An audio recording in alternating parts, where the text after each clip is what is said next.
The story dominating the headlines this morning, and that is Rachel Reeves. She was seen crying and wiping away tears during Prime Minister's questions yesterday.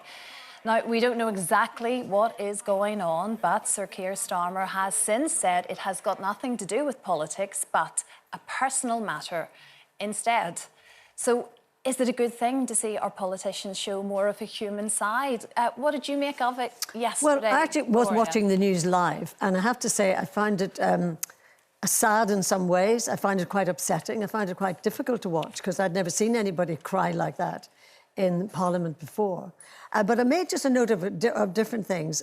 Upsetting. It's a human side when you're watching the human side of a politician, whom you expect to be a very tough woman delivering her budgets and everything.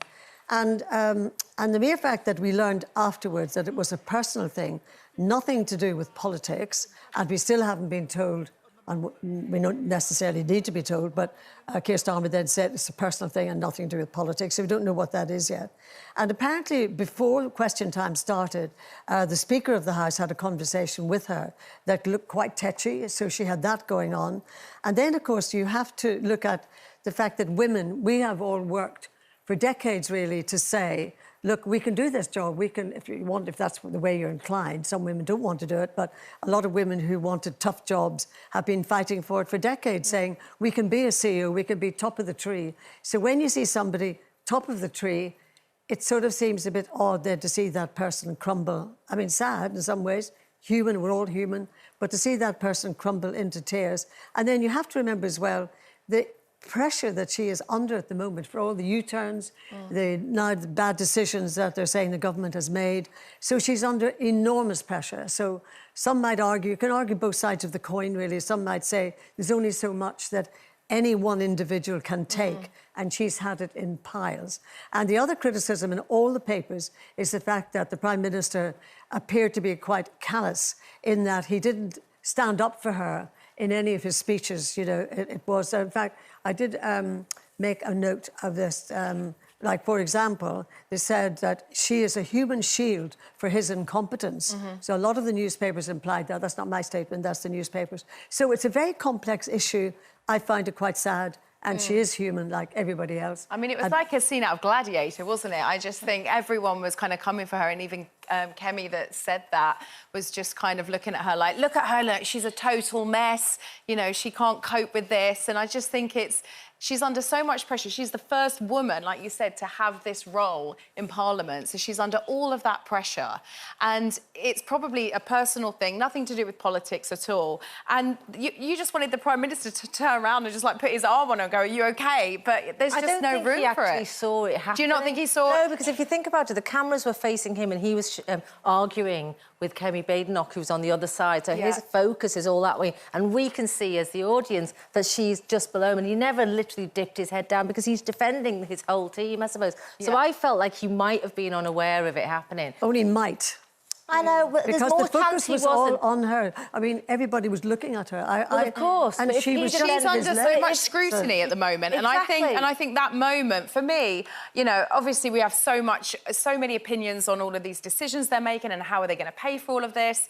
And I think that moment, it kind of humanised her in a way that nothing has so far. And you realise, actually, she's got the weight of the world on her shoulders right now. If he had clocked it, the cameras would have been all on him clocking her, and what would he was, I think, protecting her by not. Do you feel like she let women down in that moment? No, I don't think she let women down at all. I think she tried her best not to cry. And as an actor, I know when we are trying to not, when you try to cry as a role, the first thing you think to do is to try not to cry, because the more you try not to cry, the more you start crying. And we've all been there when you know, I don't want to cry, I don't want this person to see me cry, and then they just start spilling out your ears, out your eyes. She's a very good actress. She's amazing. She's got tears everywhere, but I do feel like she didn't want to be crying there. She didn't want. Of course, she didn't want to. But it makes you wonder how much. And she doesn't want all the criticism. But if it happens, of course she doesn't want it. Gloria, but that's not the issue. The issue is that it's been piled on her. It has been piled on her. How Yes. But in that moment, when you're crying happening? about something personal, how much are you supposed to, in that role, just compartmentalise and not think about that thing that's just happened outside? We all work If in she showbiz. could, she Once would the cameras are What do you on, think, you Christine? kind of compartmentalise and you just got to focus on the job in hand. The Prime Minister did say afterwards, apparently, I didn't appreciate what was happening because PMQs is pretty wild. It goes from question to question. I'm literally up and down, looking at who's asking me the question, thinking about my responses and getting up and answering it. Basically, he's sort of saying he wasn't aware of what was happening. That's for him to know and us, you know, to have to believe that.